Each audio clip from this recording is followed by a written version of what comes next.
ഈശോ മിശിഹായ്ക്ക് സ്തുതിയായിരിക്കട്ടെ. ഞാൻ മാണിപ്പറമ്പലച്ചൻ. നമ്മൾ കഴിഞ്ഞ ആഴ്ചയിൽ സൂചിപ്പിച്ചതുപോലെ 2033 എന്ന മഹാജൂബിലി വത്സരത്തിന് ഒരുക്കമായിട്ടുള്ള നവവത്സര ധ്യാനം, അതിലെ ഞായറാഴ്ചകളിൽ നമ്മൾ ലിറ്റർജിയെക്കുറിച്ച് ധ്യാനിക്കാമെന്നാണ് പറഞ്ഞിരുന്നത്. ലിറ്റർജി അപ്പോൾ നമ്മൾ ഞായറാഴ്ചകളിൽ 9 വത്സരം നീണ്ടു നിൽക്കുന്നതായിട്ട് നമ്മൾ സങ്കല്പിക്കുന്നത്. 9 വത്സരം ഞാൻ ജീവിച്ചിരിക്കുകയാണെങ്കിൽ ഈ നവവത്സര ധ്യാനത്തിൽ ലിറ്റർജിയെക്കുറിച്ചുള്ള ആദ്യത്തെ ധ്യാനമാണ്, എപ്പിസോഡാണ് ഇന്ന് ഇച്ചിരി അല്പം ഗൗരവമായ കാര്യമാണ്. ലിറ്റർജി എന്നുള്ള വാക്കിനെ കുറിച്ച് തന്നെയാണ് ഞാൻ പറയുന്നത്. നമ്മൾ പൊതുവായിട്ടുള്ള കാര്യങ്ങൾ, അതായത് ആദ്യം ലിറ്റർജി എന്താണ് എന്ന് നമ്മൾ ചെറുതായിട്ടൊന്ന് കാണും.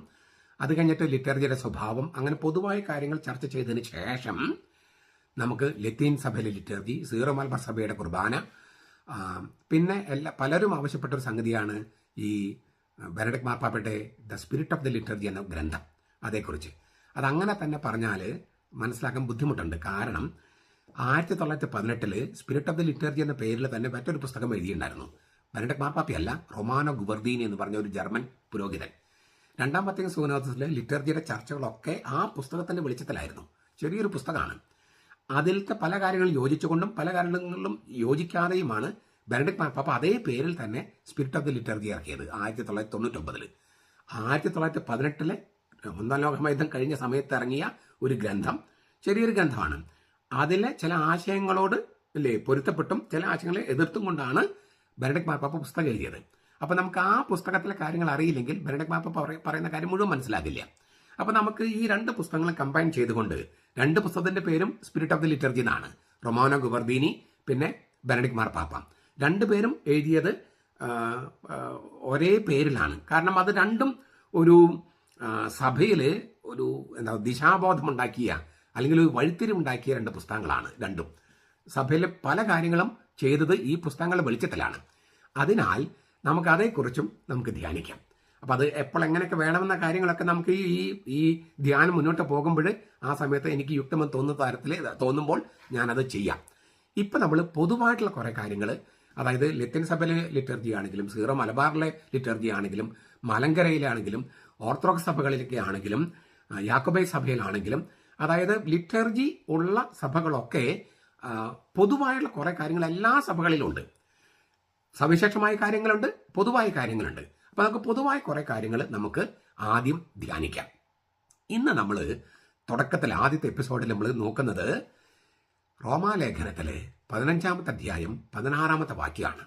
ആ വാക്യം ഇങ്ങനെയാണ്: വിജാതിയർ എന്ന ബലിവസ്തു പരിശുദ്ധാത്മാവിനാൽ പൗത്രീകരിക്കപ്പെട്ട് പ്രസാദകരമായി തീരാൻ വേണ്ടി ഞാൻ ദൈവത്തിന്റെ സുവിശേഷത്തിന് പുരോഹിതനായി അനുഷ്ഠിച്ചുകൊണ്ട് വിജാതിയർക്ക് വേണ്ടി ക്രിസ്തു യേശുവിന്റെ ദിവ്യ ശുശ്രൂഷകൻ ആയിരിക്കേണ്ടതിനാണിത്. ആ വചനം ഞാൻ ഒന്നുകൂടി വായിക്കാം. വിജാതിയർ എന്ന ബലിവസ്തു പരിശുദ്ധാത്മാവിനാൽ പൗത്രീകരിക്കപ്പെട്ട് പ്രസാദകരമായി തീരാൻ വേണ്ടി ഞാൻ ദൈവത്തിന്റെ സുവിശേഷത്തിന് പുരോഹിതനായി അനുഷ്ഠിച്ചുകൊണ്ട് വിജാതിയർക്ക് വേണ്ടി ക്രിസ്തു യേശുവിന്റെ ദിവ്യ ശുശ്രൂഷകൻ, ലെയ്തുർഗോസ് എന്നാണ് പൗലോസ് ഉപയോഗിക്കുന്ന വാക്ക്. ലെയ്തുർഗോസ് ആയിരിക്കേണ്ടതിനാണിത്. ലെയ്തുർഗോസ്, ദിവ്യ ശുശ്രൂഷകൻ. ലെയ്തുർഗോസ്, ലെയ്തുർഗിയ, അതിൽ നിന്നാണ് ലിറ്റർജി എന്ന വാക്ക് വരണേ. ലെയ്തുർഗോസ് എന്ന് പറഞ്ഞാൽ ലിറ്റർജി അർപ്പിക്കുന്നവൻ, ലെയ്തുർഗിയ എന്ന് പറഞ്ഞാൽ ലിറ്റർജി. ദിവ്യ ശുശ്രൂഷ എന്നാണ് നമ്മൾ അതിനെ തർജ്ജമ ചെയ്യുന്നത്. ലിറ്റർജിക്ക് ദിവ്യ ശുശ്രൂഷ. നമ്മൾ മലയാളത്തിൽ ഉപയോഗിക്കുന്ന വാക്ക് ആരാധന ക്രമം എന്നാണ്. ആരാധനയ്ക്ക് ഒരു ക്രമമുണ്ട്. ആ ആരാധന ക്രമം, അതാണ് മലയാളത്തിൽ ഉപയോഗിക്കുന്ന വാക്ക് ആരാധന ക്രമം. പക്ഷേ ലിറ്റർജി എന്ന വാക്കിന്റെ അർത്ഥം ശുശ്രൂഷ എന്നാണ്, ദൈവത്തെ ശുശ്രൂഷിക്കുന്ന. അപ്പൊ ദിവ്യ ശുശ്രൂഷ നമ്മൾ പറയുന്നത് ദൈവത്തെ ശുശ്രൂഷിക്കുക. അങ്ങനെ ശുശ്രൂഷിക്കുന്ന ആളെ ദിവ്യ ശുശ്രൂഷകൻ എന്ന് പറയുന്നു. ഈ തിരുവചനത്തിലെ എല്ലാ വാക്കുകളും തന്നെയും ലിറ്റർജിയുമായിട്ട് ബന്ധപ്പെട്ട കിടക്കണേ. ബലിവസ്തു, പരിശുദ്ധാത്മ പൗത്രീകരിക്കപ്പെട്ട് പുരോഹിതനായി അനുഷ്ഠിക്കുക, ക്രിസ്തു യേശുവിന്റെ ദിവ്യ ശുശ്രൂഷകൻ, ലിറ്റർജി, ലെയ്തുർഗോസ്. അപ്പോൾ ബലിവസ്തു, പരിശുദ്ധാത്മ പൗത്രീകരിക്കപ്പെടുക, പുരോഹിതനായി അനുഷ്ഠിക്കുക, ക്രിസ്തു യേശുവിന്റെ ദിവ്യ ശുശ്രൂഷകൻ, ഈ 4 വാക്കുകളും ലിറ്റർജിയുമായിട്ട് ബന്ധപ്പെട്ടതാണ്. അപ്പൊ നമുക്ക് ഈ 4 വാക്കുകൾ, 4 ഫ്രേസുകൾ, അതേക്കുറിച്ച് നമുക്ക് ചെറുതായിട്ടൊന്ന് ധ്യാനിക്കാം. ലിറ്റർജിയുടെ ആമുഖമായിട്ടുള്ള ഒരു പഠനം. ഇത് ബൈബിളിലെ വചനമാണല്ലോ. റോമാലേഖനം 15:16 വിജാതിയർ എന്ന ബലിവസ്തു, അതിന് പൗലോസ് ഉപയോഗിക്കുന്ന ഗ്രീക്ക് പദസന്ധി ഇങ്ങനെയാണ്: ഹേ പ്രോസ്ഫോറ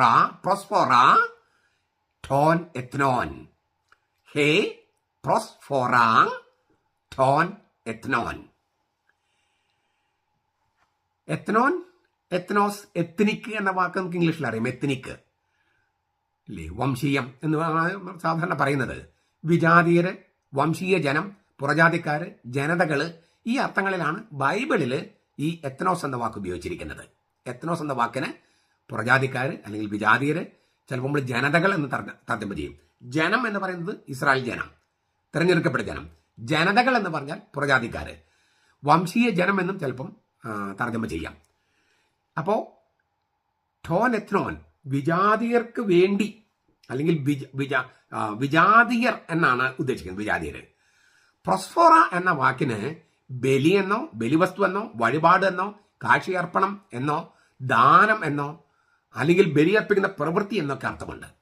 പ്രോസ്ഫോറ എന്ന വാക്കിന് ബലി, ബലിവസ്തു, വഴിപാട്, കാഴ്ചയർപ്പണം, ദാനം, ബലിയർപ്പിക്കുന്ന പ്രവൃത്തി എന്നെല്ലാം അർത്ഥമുണ്ട്. ഹെബ്രായ ലേഖനം 10:10 ഈ വാക്ക് ഉപയോഗിച്ചിട്ടുണ്ട്. എഫേസസ് ലേഖനത്തിൽ 5:2 ഉപയോഗിച്ചിട്ടുണ്ട്. സുവിശേഷം കേട്ട് മാനസാന്തരപ്പെടുകയും ക്രിസ്തുവിനെ രക്ഷകനും കർത്താവുമായി അംഗീകരിക്കുകയും ചെയ്ത വിജാതീയരെ ദൈവത്തിന് സ്വീകാര്യമായി ബലിവസ്തുവായി, വഴിപാടായി പൗലോസ് സമർപ്പിക്കുന്നു. സുവിശേഷം കേട്ട് മാനസാന്തരപ്പെട്ട് ക്രിസ്തുവിനെ രക്ഷകനും നാഥനുമായി സ്വീകരിച്ച ആളുകളെ, പുറജാതിക്കാരെ ദൈവത്തിനുള്ള കാഴ്ചവസ്തുവായി, ബലിവസ്തുവായി, വഴിപാടായി പൗലോസ് സമർപ്പിക്കുന്നു. ലിറ്റർജി അല്ലെങ്കിൽ ആരാധനാക്രമം അല്ലെങ്കിൽ ദിവ്യ ശുശ്രൂഷ, അതിന്റെ പരമമായ ആത്യന്തിക ലക്ഷ്യം എന്താണ്? പാപികളായ മനുഷ്യരെ ദൈവത്തെങ്കിലേക്ക് തിരിച്ചു കൊണ്ടുവരിക. ആരാധന അല്ലെങ്കിൽ ലിറ്റർജി അല്ലെങ്കിൽ ദിവ്യ ശുശ്രൂഷ എന്ന പരമമായ ആരാധനയുടെ ലക്ഷ്യം, ആത്യന്തിക ലക്ഷ്യം, പാപികളായ മനുഷ്യരെ ദൈവത്തെങ്കിലേക്ക് തിരിച്ചു കൊണ്ടുവരിക എന്നാണ്. മനുഷ്യരെ ദൈവത്തിന് മുമ്പിൽ പൊക്കിപ്പിടിച്ച് അവരെ ദൈവത്തിന് തിരിച്ചു കൊടുക്കുക. ഇതാണ് ആരാധനയുടെ ലക്ഷ്യം. അതുകൊണ്ട് അതിന് ബലി എന്ന് പറയുന്നത്. ഇതാണ് കുരിശിൽ ക്രിസ്തു ചെയ്തത്. മനുഷ്യാവതാരത്തിലൂടെ എല്ലാ മനുഷ്യരുമായും താതാത്മ്യപ്പെട്ട ക്രിസ്തു, ദൈവപുത്രനായ ക്രിസ്തു, മനുഷ്യവംശത്തിന്റെ ഏക മഹാപുരോഹിതൻ എന്ന നിലയിൽ എല്ലാ മനുഷ്യരും തന്നിലേക്ക് ആവാഹിച്ച് കുരിശെന്ന ബലിത്തറയിലേക്ക് കയറി, എന്നിട്ട് എല്ലാ മനുഷ്യരെയും ദൈവത്തിന് മുമ്പിൽ കാഴ്ച സമർപ്പിച്ചു. അതൊന്നുകൂടി പറയാണ്: മനുഷ്യാവതാരത്തിലുള്ള എല്ലാ മനുഷ്യരുമായും ഒന്നായി തീർന്ന കർത്താവ്, ദൈവപുത്രനായ ക്രിസ്തു, മനുഷ്യവംശത്തിന്റെ ഏക മഹാപുരോഹിതൻ എന്ന നിലയിൽ എല്ലാ മനുഷ്യരെയും തന്നിലേക്ക് ആവാഹിച്ച് കുരിശെന്ന ബലിത്തറയിലേക്ക് കയറി മനുഷ്യരെ മുഴുവൻ ദൈവത്തിന് മുമ്പിൽ പൊക്കിപ്പിടിച്ച് ദൈവത്തിന് സമർപ്പിച്ചു. അപ്പോൾ ദൈവം എല്ലാ മനുഷ്യരുമായും ഒന്നായി. അതുകൊണ്ടാണ് അവസാന വാക്ക്, യേശുവിന്റെ അവസാന വാക്ക് എന്താണ്? എല്ലാം പൂർത്തിയായിരിക്കുന്നു. വാസ്തവത്തിൽ എല്ലാം പൂർത്തിയായിരിക്കുന്നു എന്ന് നമ്മൾ തർജ്ജമ ചെയ്യുന്നെങ്കിലും തെത്തലെസ്തായ് എന്നാണ് ആ വാക്ക്. യോഹന്നാൻ 19:30 തെത്തലെസ്തായ്. അതിനെ ദൂവേ റെയിംസ് ബൈബിളിൽ തർജ്ജമ ചെയ്തിരിക്കുന്നത് ഇറ്റ്സ് കോൺസുമേറ്റഡ് എന്നാണ്. ഇറ്റ്സ് കോൺസുമേറ്റഡ് എന്ന് വെച്ചാൽ ബന്ധപ്പെട്ട് കഴിഞ്ഞു. സ്വർഗവും ഭൂമിയുമായി ബന്ധപ്പെട്ട് കഴിഞ്ഞു. നമ്മൾ എല്ലാം നിറവേറിയിരിക്കുന്നു, എല്ലാം പൂർത്തിയായിരിക്കുന്നു എന്നൊക്കെയാണ് അല്ലേ, എല്ലാം സമാപിച്ചിരിക്കുന്നു എന്നൊക്കെയാണ് പറയുക. പക്ഷെ വാസ്തവത്തിൽ അതിന് ഇങ്ങനെ ഒരു അർത്ഥമുണ്ട്: ഇറ്റ്സ് കോൺസുമേറ്റഡ്. അതായത് അങ്ങനെയാണ് ലത്തീനിലും കിടക്കുന്നത്. ദൂവേ റെയിംസിന്റെ ഗ്രീക്ക് പരിഭാഷയിൽ കിടക്കുന്നതും ഇറ്റ്സ് കോൺസുമേറ്റഡ്, ബന്ധപ്പെട്ട് കഴിഞ്ഞു. ഭാര്യയും ഭർത്താവും തമ്മിൽ ലൈംഗികമായി ബന്ധപ്പെടുന്നതിന് ഉപയോഗിക്കുന്ന വാക്കാണ് ഇറ്റ്സ് കോൺസുമേറ്റഡ്. സ്വർഗവും ഭൂമിയും കുരിശിൽ വെച്ച് ബന്ധപ്പെട്ട് കഴിഞ്ഞു. അങ്ങനെയാണ് കർത്താവ് പറഞ്ഞത്. കുരിശിൽ പറഞ്ഞത് ഇറ്റ്സ് കോൺസുമേറ്റഡ്. തെത്തലെസ്തായ് എന്ന വാക്കിന് എല്ലാം പൂർത്തിയായി, എല്ലാം നിവൃത്തിയായി, എല്ലാം നിറവേറി കഴിഞ്ഞിരിക്കുന്നു എന്നൊക്കെ അർത്ഥമുണ്ടെങ്കിലും ഇങ്ങനെ ഒരു അർത്ഥമുണ്ട്, ഇറ്റ്സ് കോൺസുമേറ്റഡ് എന്ന അർത്ഥമുണ്ട്, ബന്ധപ്പെട്ട് കഴിഞ്ഞു. ഈ ബന്ധപ്പെടല്, അത് ദൈവവും മനുഷ്യരും തമ്മിലുള്ള ബന്ധപ്പെടല്, കുരിശിൽ നടന്ന ബന്ധപ്പെടല് കൗതാശികമായി സംഭവിക്കുന്നത് ക്രിസ്തുവിന്റെ മരണത്തിന്റെ പ്രഖ്യാപനമായ കുർബാനയിലാണ്. 1 കൊരിന്തോസ് 11:26. അപ്പോൾ സുവിശേഷം സ്വീകരിച്ച ആളുകള് കർത്താവുമായിട്ട് ഒന്നാകുകയാണ്. ഇനി അവർ ഒരു ശരീരമാണ്, 2 ശരീരമല്ല, ഒറ്റ ശരീരമാണ്. കർത്താവും വിശ്വാസികളും ഒന്നായി തീരുകയാണ്. ബന്ധപ്പെട്ട് കഴിഞ്ഞു. ഇറ്റ്സ് കോൺസുമേറ്റഡ്. എല്ലാം ബന്ധപ്പെട്ട് കഴിഞ്ഞിരിക്കുന്നു. കൗതാശികമായി ബന്ധപ്പെട്ട് നടക്കുന്നത് മരണത്തിന്റെ കുരിശുമരണത്തിന്റെ പ്രഖ്യാപനമായ കുർബാനയിലാണ്. 1 കൊരിന്തോസ് 11:26. ചുരുക്കത്തില് സുവിശേഷം സ്വീകരിച്ച വിജാതീയരെ ദൈവത്തിന് വഴിപാടായി കൊടുക്കുമ്പോൾ ക്രിസ്തുവിന്റെ ഈ കുരിശിലെ പ്രവൃത്തിയോട് ചേരുകയാണ് പട്ടാഭിഷേകം ചെയ്യപ്പെട്ട പുരോഹിതനായി മാറിയ പൗലോസ്. അറുക്കപ്പെട്ട മൃഗങ്ങളെയല്ല, മാനസാന്തരപ്പെട്ട മനുഷ്യരെയാണ് പൗലോസ് ദൈവത്തിന് ബലിയായി കാഴ്ചയർപ്പിക്കുന്നത്. പഴയ നിയമത്തിൽ അറുക്കപ്പെട്ട മൃഗങ്ങളെ കൊടുത്തിരുന്നേ. പുതിയ നിയമത്തിൽ മാനസാന്തരപ്പെട്ട മനുഷ്യരെയാണ് ജീവനുള്ള കാഴ്ചവസ്തുവായി, വഴിപാടായി, ബലിവസ്തുവായി പൗലോസ് ദൈവത്തിന് കൊടുക്കുന്നത്. ഇതാണ് വിജാതിയർ എന്ന ബലിവസ്തു എന്ന വാക്കിനർത്ഥം. പിന്നെ പറയുന്ന വാക്കെന്താണ്? പരിശുദ്ധാത്മാവ് പൗത്രീകരിക്കപ്പെട്ട്. ഗ്രീക്കില് ഹെഗിയാസ്മെനെ എൻ പ്നൗമാറ്റി ഹഗിയോ എന്നാണ്. ഹെഗിയാസ്മെനെ എൻ പ്നൗമാറ്റി ഹഗിയോ. 2 തരത്തിൽ ഇതിന് അർത്ഥം വരാം. പ്രൗമ ഹഗിയോൻ എന്ന് പറഞ്ഞാൽ പരിശുദ്ധാത്മാവ്. ഹീബ്രുവില് റൂഹ ഹഖദോഷ്, റൂഹ ഹഖദോഷ്. സുറിയാനിയില് റൂഹാദ് കൂദാശ, റൂഹാദ് കൂദാശ. ഹീബ്രുവില് റൂഹ ഹഖദോഷ്, ഗ്രീക്കില് പ്നൗമ ഹഗിയോൻ. വിശുദ്ധീകരിക്കുക, പൗത്രീകരിക്കുക, കൂദാശ ചെയ്യുക എന്നെല്ലാം അർത്ഥമുള്ള ഹഗിയാറ്റ്സോ എന്ന വാക്കിന്റെ ഭൂതകാല അംഗക്രിയയാണ്, അതിന്റെ കർമ്മണി രൂപമാണ് പാർട്ടിസിപ്പിൾ പെർഫെക്റ്റ് പാസീവ് ഹെഗിയാസ്മെനെ, ഹെഗിയാസ്മെനെ. അതിന്റെ നാമരൂപമാണ് ഹഗിയോസ്. 240 പ്രാവശ്യം പുതിയ നിയമത്തിൽ ഉപയോഗിച്ചിട്ടുണ്ട്. ഹഗിയാറ്റ്സോ എന്ന വാക്ക്, അതിന്റെ ക്രിയാരൂപം 29 പ്രാവശ്യം പുതിയ നിയമത്തിൽ ഉപയോഗിച്ചിട്ടുണ്ട്. ദൈവത്തിന്റെ ഉപയോഗത്തിനായി മാറ്റിവെക്കുന്ന വസ്തുവിന്റെയോ ആളിന്റെയോ മേലെ ദൈവത്തിന്റെ പരിശുദ്ധാത്മാവ് ആവസിച്ച് ആ വസ്തുവിനെ അല്ലെങ്കിൽ ആളെ വിശുദ്ധമാക്കുന്നു, പൗത്രീകരിക്കുന്നു എന്നാണ് അർത്ഥം. ഒന്നുകൂടി ഞാൻ പറയാം. ഹെഗിയാസോ, ഹഗിയാറ്റ്സോ, ഹെഗിയാക്സ്മെനെ, അതായത് പൗത്രീകരിക്കപ്പെട്ട്, പൗത്രീകരിക്കപ്പെട്ട് എന്ന് വെച്ചാൽ അതിനർത്ഥം ഈ ദൈവത്തിന്റെ ഉപയോഗത്തിനായി നമ്മൾ ദൈവത്തിനെ മാറ്റി നിർത്താണ്, ഇങ്ങനെ പൊക്കിപ്പിടിക്കുകയാണ്. ഇങ്ങനെ പൊക്കിപ്പിടിക്കുക, ദൈവത്തിലേക്ക് ഇങ്ങനെ പൊക്കിപ്പിടിക്കുമ്പോൾ പരിശുദ്ധാത്മാവ് അതിലേക്ക് വന്ന് ആ വസ്തുവിലേക്കോ ആളിലേക്കോ വന്ന് ആ വസ്തുവിനെയോ ആളെയോ പൗത്രീകരിക്കുന്നു, വിശുദ്ധീകരിക്കുന്നു. അപ്പോൾ പൗലോസ് മാനസാന്തരപ്പെട്ട പുറജാതിക്കാരെ ദൈവത്തിനുള്ള കാഴ്ചവസ്തുവായി, ബലിവസ്തുവായി ഇങ്ങനെ സമർപ്പിക്കുമ്പോൾ പരിശുദ്ധാത്മാവ് അവരിലേക്ക് വന്ന് അവരെ പൗത്രീകരിക്കുന്നു.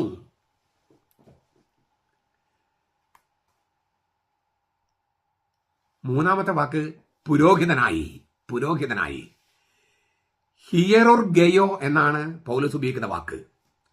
പാവനമായ ആചാരങ്ങൾ എന്നതിന് അർത്ഥമുണ്ട്. 1 കൊരിന്തോസ് 9:13. തിരുവഴുത്തുകൾ എന്നതിന് അർത്ഥമുണ്ട്. 2 തിമോത്തി 3:15. പൗരോഹിത്യ ഉദ്യോഗം എന്നും അർത്ഥമുണ്ട്. ഹിയറോസ് എന്ന വാക്ക് പുതിയ നിയമത്തിൽ ഉപയോഗിച്ചിരിക്കുന്നത് ഈ 3 അർത്ഥങ്ങളിലാണ്. പാവനമായ ആചാരങ്ങള്, തിരുവഴുത്തുകള്, പൗരോഹിത്യത്തിന്റെ ഉദ്യോഗം. ഇതിൽ നിന്നാണ് ഉത്ഭവിക്കുന്ന വാക്കാണ്, ഇതിൽ നിന്ന് ഉത്ഭവിക്കുന്ന ഒരു വാക്കാണ് ഹീറേവോസ്. ഹീറേവോസ് പുരോഹിതൻ എന്നാണ് അർത്ഥം. നടപടി ഗ്രന്ഥം 14:13, മത്തായി 8:4, മർക്കോസ് 2:26, യോഹന്നാൻ 1:19. ഇവരൊക്കെ ഹീറേവോസ് എന്ന വാക്ക് ഉപയോഗിച്ചിട്ടുണ്ട് പുരോഹിതൻ എന്ന അർത്ഥത്തിൽ. യഹൂദ മഹാപുരോഹിതന്മാരുടെ പേരുകൾ ഒഴിവാക്കിയാൽ പുതിയ നിയമത്തിൽ 4 പുരോഹിതന്മാരെ പേരെടുത്ത് പറഞ്ഞിട്ടുണ്ട്. സക്കറിയ ലൂക്ക 1:5, മെൽക്കിസദേക്ക് ഹെബ്രായ 7:1, അഹറോൻ ഹെബ്രായ 7:11, യേശുക്രിസ്തു ഹെബ്രായ 7:17. ഈ ഹീറേവോസ് എന്ന വാക്ക് 33 പ്രാവശ്യം പുതിയ നിയമത്തിൽ ഉപയോഗിച്ചിട്ടുണ്ട്. ഹീറേവോസ് എന്ന വാക്കിനോട് പ്രവൃത്തി എന്നർത്ഥമുള്ള എർഗോൺ ചേർത്താണ് ഹിയറോർഗയോ എന്ന് പൗലോസ് ഉപയോഗിച്ചത്. പുരോഹിതനായി അനുഷ്ഠിക്കുന്നു. എർഗോൺ എന്ന വാക്കാണ്. പ്രവർത്തിക്കുന്നു, എർഗാൻ വെച്ചാൽ പ്രവൃത്തി എന്നർത്ഥമുണ്ട്. അപ്പോൾ പ്രവൃത്തി എന്നർത്ഥമുള്ള എർഗോൻ എന്ന വാക്ക് പുരോഹിതൻ എന്നർത്ഥമുള്ള ഹീറോവസിനോട് ചേർത്ത് ഹീറർഗയോ, എർഗോൻ ഹിയറർഗയോ.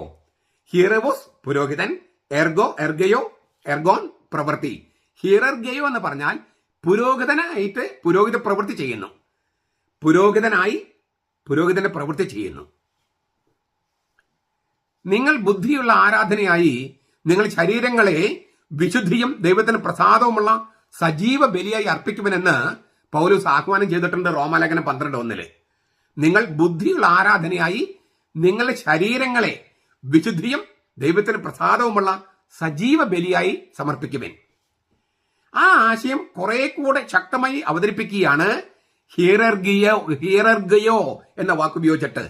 അതായത് പുരോഹിതനായി ഞാൻ പ്രവർത്തിക്കുന്നു, പുരോഹിതനായി ഞാൻ ഇത് അനുഷ്ഠിക്കുന്നു എന്ന് പറയുമ്പോൾ തന്റെ അപ്പസ്തോലിക സത്തയെ, ശ്ലൈഹിക ദൗത്യത്തെ പൗരോഹിത്യ സത്തയുടെ അല്ലെങ്കിൽ പൗരോഹിത്യ ദൗത്യത്തിന്റെ ഭാഷാ സങ്കേതങ്ങളിൽ പുനരാഖ്യാനം ചെയ്യുകയാണ് പൗലോസ് അപ്പസ്തോലനാണ്, സ്ലീഹയാണ്.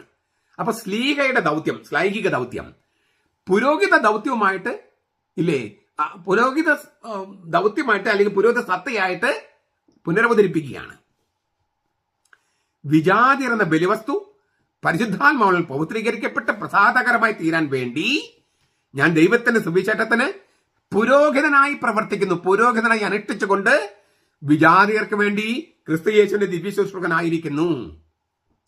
ഇങ്ങനെ പൗരോഹിത്യത്തെയും ബലിയെയും ബന്ധിപ്പിച്ച് സംസാരിക്കുന്നത് ഒരു ലാക്ഷണിക കഥ, അലിഗറിയാണെന്ന് അല്ലെങ്കിൽ ദൃഷ്ടാന്ത കഥയാണെന്ന് ചില പ്രൊട്ടസ്റ്റന്റുകാർ പഠിപ്പിക്കുന്നു.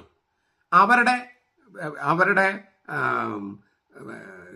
കാൽപാദങ്ങളെ പിഞ്ചൊന്ന് പെന്തക്കോസ്തക്കാര്, ദൈവസഭക്കാര്, യഹോവസാക്ഷികള്, ബോണഗൻ ക്രിസ്ത്യൻസ് ഇവരൊക്കെ ഇതല്ല ഒരു പൗലോസ് പുരോഹിതനാണെന്ന് പറഞ്ഞത് ഒരു ദൃഷ്ടാന്തമാണ്, അല്ലാതെ അത് ആക്ഷരികമായിട്ട് എടുക്കേണ്ടതല്ല, ശരിക്കും എടുക്കേണ്ടതല്ല എന്നാണ് അവർ പറയണേ. എന്നാൽ അവരുടെ ഇത് പൗരോഹിത്യം ബലി എന്നതൊക്കെ വെറും പ്രതീകാത്മക വാക്കുകളാണെന്നാണ് പറയണേ. എന്നാൽ പൗലോസും സഭ മുഴുവനും മനസ്സിലാക്കിയത് മറിച്ചാണ്. ഈ പൗരോഹിത്യം, ബലി എന്നീ പദങ്ങള് യഥാർത്ഥ ആരാധനയുമായി ബന്ധപ്പെട്ടാണ് പൗലോസ് മനസ്സിലാക്കിയത്, സഭ അങ്ങനെ മനസ്സിലാക്കിയത്. ഈ 17 നൂറ്റാണ്ട് 16 നൂറ്റാണ്ട് പ്രൊട്ടസ്റ്റന്റുകാർ വരുന്നതുവരും സഭ മനസ്സിലാക്കിയത്, പ്രൊട്ടസ്റ്റന്റുകാർ വന്നപ്പോൾ ഇങ്ങനെയൊന്നല്ല അർത്ഥം എന്ന് പറഞ്ഞാൽ മതിയോ? 16 നൂറ്റാണ്ട് സഭ മനസ്സിലാക്കിയത് അങ്ങനെയാണ്, ഇപ്പോഴും സഭ മനസ്സിലാക്കുന്നത് അങ്ങനെയാണ്. കത്തോലിക്ക സഭ എതിർക്കാൻ വേണ്ടി ഈ വാക്ക് പൗരോഹിത്യം, ബലി എന്നതിനെ ഒരു ദൃഷ്ടാന്തമായി കണ്ടാൽ മതി, പ്രതീകാത്മകമായി കണ്ടാൽ മതി, അത് യഥാർത്ഥ ആരാധന ബന്ധപ്പെട്ടതല്ല എന്ന് പറഞ്ഞു പരത്തുകയാണ്. അത് കത്തോലിക്ക സഭയുടെ വ്യാഖ്യാനത്തിലുള്ള എതിർപ്പ് കൊണ്ടാണ്, അല്ലാതെ തിരുവചനത്തോടുള്ള ഇഷ്ടം കൊണ്ടല്ല.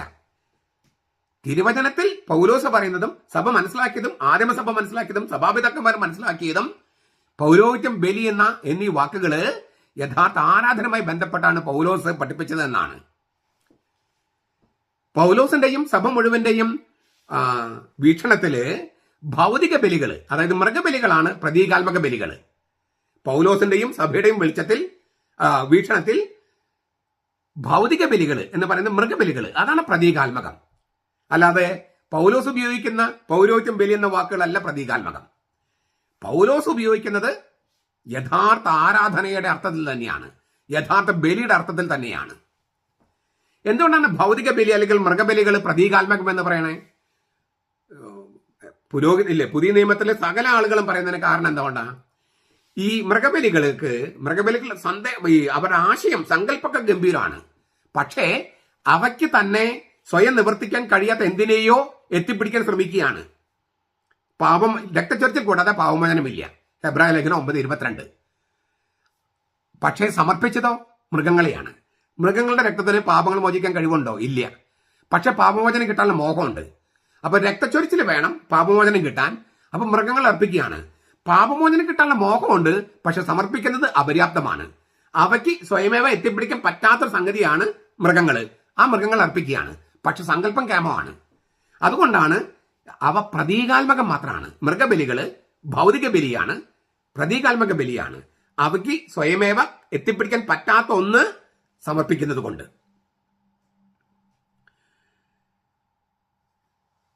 ദൈവത്തിന്റെ സൗഖ്യത്താലും രൂപാന്തരപ്പെടുത്തുന്ന വചനത്താലും രൂപവൽക്കരിക്കപ്പെട്ട മനുഷ്യൻ, ദൈവത്തിനുള്ള പ്രത്യുത്തരമായി മാറുന്ന സജീവനായ മനുഷ്യൻ, അവനാണ് യഥാർത്ഥ ആരാധന. ഇതുകൊണ്ടാണ് പൗലോസ് പറയുന്നത്, നിങ്ങൾ ബുദ്ധിയുള്ള ആരാധനയായി നിങ്ങൾ ശരീരങ്ങളെ വിശുദ്ധിയും ദൈവത്തിന് പ്രസാദവുമുള്ള സജീവ ബലിയായി അർപ്പിക്കുവിൻ. എന്ന് വെച്ചാൽ ദൈവത്തിന്റെ സൗഖ്യത്താലും രൂപാന്തരപ്പെടുത്തുന്ന തിരുവചനത്താലും രൂപവൽക്കരിക്കപ്പെട്ട മനുഷ്യൻ, ദൈവത്തിനുള്ള പ്രത്യുത്തരമായി വന്ന സജീവനായ മനുഷ്യൻ, അവനാണ് യഥാർത്ഥ ആരാധന. ജീവനുള്ള മനുഷ്യരാണ്, ദൈവത്തിന്റെ ജീവനുള്ള മനുഷ്യരാണ് യഥാർത്ഥ ആരാധന. മനുഷ്യരെ ദൈവത്തിനുള്ള സജീവ കാഴ്ചയായി രൂപാന്തരപ്പെടുത്തുന്ന തിരുവചനത്തിന്റെയും സൗഖ്യം നൽകുന്ന കൂദാശയുടെയും ദിവ്യ ശുശ്രൂഷകനാണ് പുരോഹിതൻ. സ്രഷ്ടാവും വിമോചകനുമായ ദൈവത്തിലുള്ള സ്തോത്രവും കൃതജ്ഞതയുമാക്കി പ്രപഞ്ചത്തെ രൂപാന്തരപ്പെടുത്തുന്ന വചനത്തിന്റെയും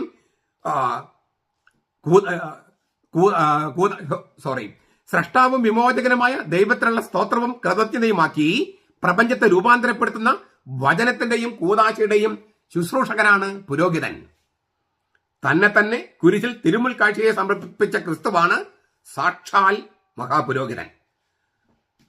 ആ യഥാർത്ഥ പൗരോഹിത്യത്തിന്റെ പ്രതീക സൂചകം മാത്രമായിരുന്നു അഹറോന്റെ പൗരോഹിത്യം. അതിനാൽ ക്രിസ്തുവിന്റെ സ്വയം ദാനം, അവന്റെ അനുസരണം തന്നെ നമ്മയെല്ലാം പൊക്കിയെടുത്ത് പരമകാരണ ദൈവത്തിന് തിരിച്ചേൽപ്പിക്കുന്നു. സ്വയം സമർപ്പണത്തിലൂടെയുള്ള ഈ തിരിച്ചേൽപ്പിക്കലാണ് യഥാർത്ഥ ആരാധന. അതാണ് സത്യമായ ബലി. അപ്പസ്തോലിക ശുശ്രൂഷയുടെ ഹൃദയം, മനുഷ്യരെ വിശ്വാസത്തിലേക്ക് നയിക്കാൻ രൂപകൽപ്പന ചെയ്തിട്ടുള്ള സദ്വാർത്തന പ്രഘോഷണത്തിന്റെ ഹൃദയം തന്നെ നിർവചിക്കുന്നത് കുരിശിന്റെ രഹസ്യത്തിലേക്കുള്ള ഈ ഊളിയിട്ടിറങ്ങലായിട്ടാണ്. ഇതിന്റെ അടിസ്ഥാനത്തിലാണ് കുർബാനയുടെ ആഘോഷം ക്രിസ്തീയ ആരാധനയുടെ കേന്ദ്ര ബിന്ദുവായി മാറുന്നത്. കാരണം യേശു ക്രിസ്തുവിന്റെ പൗരോഹിത്യ ശുശ്രൂഷയുടെ രഹസ്യത്തിലേക്കുള്ള നിരന്തരമായ പ്രവേശനമാണത്. അതേസമയം ആരാധനയുടെ പൂർണ്ണ വ്യാപ്തി നാം എപ്പോഴും മനസ്സിൽ സൂക്ഷിക്കണം. എല്ലാ വ്യക്തികളെയും ഈ ലോകത്തെ തന്നെയും ക്രിസ്തുവിന്റെ സ്നേഹത്തിലേക്ക് കൊണ്ടുവന്ന് അവനോടൊത്ത് എല്ലാവരും ദൈവത്തിന് സ്വീകാര്യവും പരിശുദ്ധാത്മാവിനാൽ പൗത്രീകരികൃതവുമായ ഒരു തിരുമുൽ കാഴ്ചയായി പരിണമിക്കണമെന്നതാണ് ആരാധനയുടെ പൂർണ്ണ വ്യാപ്തി. ഞാനിപ്പോൾ ഈ അവസാനം വായിച്ചത് നസ്രത്തിൽ യേശു എന്ന ബെനഡിക്ട് മാർപ്പാപ്പയുടെ പുസ്തകം 2ാമത്തെ വോള്യം 367 മുതൽ 70 വരെയുള്ള വാക്യങ്ങളിലെ ഒരു രക്തച്ചുരുക്കാണ്. നിങ്ങളത് ഒന്നുകൂടി വായിക്കണം, കേൾക്കണം. ഇനി അവസാനത്തെ വാക്ക്, ക്രിസ്തു യേശുവിന്റെ ദിവ്യ ശുശ്രൂഷകൻ. ഞാൻ പറഞ്ഞു കഴിഞ്ഞു, ഗ്രീക്കില് ലെയ്ത്തുർഗോസ്, ക്രിസ്തു യേശു എന്നാണ് ഉപയോഗിക്കുന്ന വാക്ക്. ദാസൻ എന്നർത്ഥമുള്ള ദിയക്കോണോസ് എന്ന് പൗലോസ് സ്വയം വിശേഷിപ്പിച്ചിട്ടുണ്ട് 2 കൊരിന്ത്യർ 3:6. ചിലപ്പോൾ കാര്യസ്ഥൻ എന്ന വാക്ക് ഉപയോഗിച്ചിട്ടുണ്ട്. ഒയ്ക്കോനോമോസ് എന്നാണ് വാക്ക് ഗ്രീക്കില്, 1 കൊരിന്ത്യർ 4:1. ആ പദങ്ങളൊന്നും അല്ല ഇവിടെ ഉപയോഗിച്ചത്. ഇവിടെ ഉപയോഗിച്ചത് ലെയ്ത്തുർഗോസ്, ലിറ്റർജി അർപ്പിക്കുന്നവൻ. ലിറ്റർജി എന്ന വാക്ക് കേൾക്കുമ്പോൾ തന്നെ പെന്തക്കോസ്തക്കാര്, ദൈവസഭക്കാര്, യഹോവ സാക്ഷികള്, born again Christians, Emperor Emmanuel ഇവരൊക്കെ കലിതുള്ളും. പക്ഷെ പൗലോസ് ഉപയോഗിക്കുന്ന വാക്ക് ലെയ്ത്തുർഗോസ്. ഞാൻ ലിറ്റർജി അർപ്പിക്കുന്നവനാണ്, ദിവ്യ ശുശ്രൂഷ അർപ്പിക്കുന്നവനാണ്, ആരാധനക്രമ അനുസരിച്ച് ആരാധന അർപ്പിക്കുന്നവനാണ്. അതായത് ദൈവത്തിന് ചേർന്ന ആരാധന ബലി മാത്രമാണ്. അത് ക്രിസ്തു ഒരിക്കൽ എന്നേക്കുമായി അർപ്പിച്ച ആ ബലിയാണ്.